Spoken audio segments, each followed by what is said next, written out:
Nos acompaña Jorge Altamira, gracias por estar acá. ¿Qué tal? Muy bien. Bueno, hace 20 años se caía el muro de Berlín, triunfo del capitalismo, fin de la historia, llegaba la panacea, se acababa la discusión. ¿Qué está pasando en Europa? Bueno, lo que uno tenía que prever con la caída del muro de Berlín. Yo escribí en ese momento de que entonces ahora le va a tocar al capitalismo. Porque indudablemente los regímenes que cayeron en aquella ocasión tenían contradicciones insalvables.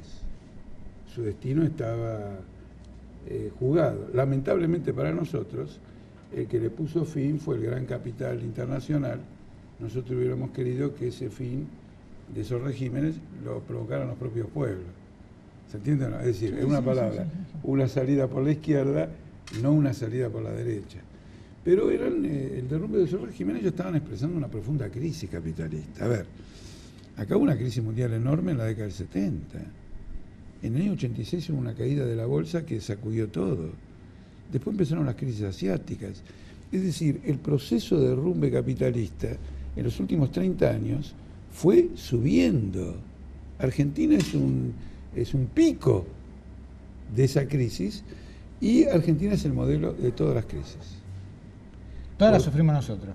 No. Todos van a sufrir la que sufrimos nosotros. Porque en Argentina la crisis capitalista se manifiesta en absolutamente todas sus características. Altamira, nosotros, país periférico, cuando tuvimos la crisis, no movíamos el perímetro, digamos, la sufrimos nosotros, pero a nivel mundial, ahora, hoy la crisis es en los países centrales. Claro, entonces imagínense el 2001 en los países centrales. Eso quiero decir. Y la salida de estos países centrales parece ser que también es por derecha, porque hay elecciones y gana la derecha en Europa. Bueno, creo que es un poquito más complicado en el siguiente sentido. Lo principal no es que gane la derecha, sino lo principal es que se han formado gobiernos no electos, digitados. Mario Monti. ¿Son procónsules? Absolutamente, yo he colocado la expresión esa. Procónsules de los grandes banqueros europeos, no los eligió nadie, no pertenecen a ningún partido, y están apoyados por la centroizquierda. El Partido Socialista en Grecia y el ex Partido Comunista en Italia. Es decir, que el trabajo sucio de que a una gran nación la gobierna un gobierno no electo para bajar salario, desocupación, bajar jubilaciones, impuesto al IVA, aumentar el IVA, en Italia del 21 al 23%. Un IVA al consumo del 23% es confiscación. Bueno, en Francia tenía el 5% y ya se fueron al 7% y hay toda una discusión. Y eso lo está haciendo la llamada centroizquierda. Entonces, después que lo capitalice la derecha, va a tener una cierta lógica, ¿está claro? Porque todo el mundo va a decir, bueno, con esto es izquierdista. Pero después están los movimientos de lucha, creo que es lo más importante. Si usted tiene un derrumbe de regímenes políticos, ¿cómo es que Italia, una nación tan importante, va a ser gobernada por un técnico que designó la Comisión Europea? Ojo, ¿y de dónde es un técnico? Él es un exfuncionario de Goldman Sachs, como el presidente del Banco Central Europeo, Mario Draghi. ¿Y cómo vamos a sufrir nosotros acá esta crisis de los países centrales? Nunca la dejamos de sufrir. En todo este tiempo la hemos sufrido, disimulado por el hecho de que una serie de medidas que se tomaron en Europa para rescatar a los bancos repercutieron en la especulación con las materias primas.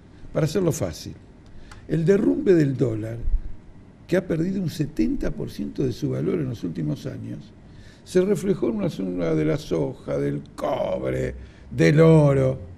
Y entonces el que produce oro, el que produce cobre y nosotros que producimos soja, naturalmente parecíamos beneficiados, pero era un precio enteramente especulativo, con un agravante. ¿En qué nos beneficia a nosotros que aumente el precio del petróleo? Porque es verdad que nosotros tenemos petróleo, pero la mayor parte lo estamos importando. Entonces, cuando de nación exportadora usted se transforma en nación importadora, el precio del petróleo lo mata. Y ahora el tarifazo es la expresión de que el gobierno no puede seguir pagando lo que estaba pagando por la importación de petróleo y de gasoil. Jorge, no queremos dejar pasar por alto también otra crisis que hay en el mundo árabe, donde cayeron estos regímenes históricos que han suprimido a sus pueblos reaccionaron, pero no encuentran la salida. Los hechos de violencia continúan día tras día con, si se cuentan, centenares de víctimas, de muertos. ¿Qué está sucediendo allí? No, es un proceso, creo que es el proceso más rico. Yo solamente diría que en igualdad, pondría las grandes huelgas que hay en China. Es decir, no estamos poniendo el foco o el ojo donde está el huracán. El huracán es China, porque han comenzado con despidos debido a la caída de la producción, y ahí las revueltas obreras son extraordinariamente importantes, y hasta en el hecho de que un país con 1.400 millones de habitantes tiene la empresa de 50.000 obreros, empresa de 40.000 obreros, cuando se produce una huelga es terrible. El proceso del mundo árabe es un proceso muy serio, es una zona muy conflictiva a nivel mundial, pero yo creo que lo positivo es que a medida que uno ve cómo evolucionan las cosas, empieza a observar que las poblaciones tienen una mayor conciencia de las dificultades que tienen que superar. Le doy un ejemplo con Egipto. Voltearon a un dictador de 40 años, etcétera, y creyeron que el gobierno provisional, llamaría elecciones, tendríamos la democracia. Sí. Ahora resulta que no es así, las elecciones van a durar hasta marzo. Los militares se aseguraron la Constitución a manejar el presupuesto militar y otros rubros, digitan, entonces vienen nuevas rebeliones. O sea que la democracia no va a llegar. No, va a llegar como consecuencia finalmente de un proceso más profundo, y cuando un proceso sea más profundo, la madurez del pueblo que lo protagoniza crece. Acuérdense, en febrero decían que era una revolución armada en Facebook. Sí. Bueno, la Facebook, primavera, la reciente. Lógico, Facebook, Twitter, es decir una palabra, yo agarro el celular y hago una revolución. Bueno, no es cierto. En una revolución hay que poner el cuerpo. Entonces, esa ilusión de facilidad de febrero quedó superada. Ahora se ve que el régimen pone resistencia más profunda. Lo mismo está ocurriendo con Siria. Por último, no me quiero olvidar de señalar algo muy grave. El imperialismo, que creo que es una palabra totalmente legítima, procura intervenir no solo para defender sus intereses, sino para bloquear este proceso democrático. No por nada, durante 40 años defendió a Mubarak. Entonces viene el bombardeo de la OTAN a Libia, donde un viejo amigo de ellos, que es Gaddafi, es bombardeado con la intención de que la solución a los problemas de Libia lo ponga la OTAN y no lo ponga el pueblo libio. Sí, pero uno de lo que observa, Altamira, es que después de la Segunda Guerra Mundial, ¿no? Los conflictos en los países periféricos, las hambrunas en los países periféricos, las situaciones sociales degradantes en los países periféricos y no en los países centrales. Y hoy esto se está tratando a los países centrales, o sea, no hay más lugar, es como que se acabaron las palomas. Yo, mire, le voy a decir una cosa. Un montón de gente me critica porque desde el comienzo dije que estamos ante una bancarrota capitalista. Entonces dice, bueno, Altamira exagera. Bueno, que me lo vengan a decir ahora, en 2011, si yo exageraba. Y además yo utilicé la palabra bancarrota sin ninguna connotación de tipo catastrofista, sino que es la palabra que corresponde cuando un banco quiebra. Banca rota. El fenómeno no es que ha caído la producción. Por ejemplo, se vendieron muchos autos, el año que viene no se va a poder vender la misma cantidad de autos, van a disminuir las horas extras.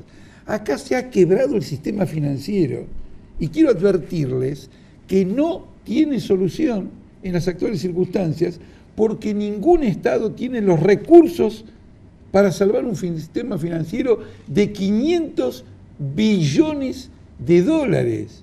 500 millones de millones, no lo tiene. Por eso los estados han quebrado. Todos los estados se encuentran en una situación de quiebra. Y cuando se dice que Alemania, la gran potencia, les informo que hoy el primer banco más importante de Alemania, el Deutsche Bank, ha recibido una rebaja en la calificación internacional. Porque están llenos de títulos, de bonos, de préstamos, que nunca los van a cobrar porque aquellos a que se los dieron están quebrados. Jorge, están llamando a los televidentes y están opinando.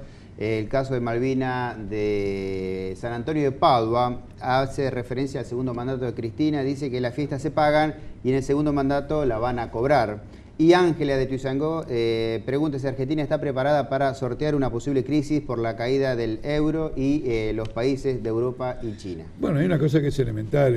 Argentina exporta el 25% de lo que exporta mundialmente, se lo exporta a Europa. Eso es un aspecto del problema. El otro aspecto del problema, que lo señalan los grandes semanarios financieros, es lo siguiente. La banca europea es la más importante del mundo por su extensión geográfica. Está totalmente quebrada y está sacando plata de todos lados. uno de los lugares que saca la plata es Argentina. Por lo tanto, cuando vemos que salen capitales, y en la Argentina han salido 18.000 millones de dólares en el curso de este año, también los bancos están operando en ese sentido. Les voy a dar 2 ejemplos. El Banco Santander acaba de vender una parte muy importante de su participación en Chile para poder llevar a su para casa poder matriz. ir a España y decir que no me quiebre. Acaba de vender una parte importante en Colombia. Entonces están retirando dinero de acá. Y el caso de Repsol YPF es el más dramático, le llama la atención a la población, porque se llevan todas las ganancias. Porque los accionistas de Repsol en España están quebrados porque el mayor negocio lo hicieron en la construcción, en los ladrillos, y ese negocio en España quebró. Entonces Argentina está siendo vaciada. Para salvar al Banco Europeo le pido a la gente que preste atención a esto, porque como nosotros vivimos en Argentina, ¿qué es lo que tenemos que cuidar? Tenemos que cuidar esto. Entonces, y la otra observación, cuando dijeron recién que están pagando la fiesta, ajá, indudablemente han estado subsidiando, o sea, a la gran... No solo pagamos la fiesta nuestra, sino la fiesta de Europa. Exactamente, exacto. No tenemos más tiempo. No, ya sé, pero con esto quiero decir que la pretensión, esta pretensión soberbia de que acá estamos gobernados por gente que nos va a bailar de Marte, de Venus, de Europa, de Estados Unidos, de China, simplemente es una ceguera que no va a durar mucho tiempo. Vivimos en un mundo interrelacionado. Bueno, nos vamos a un corte y regresamos con más cuestiones y contrapuntos. Gracias, Altamira.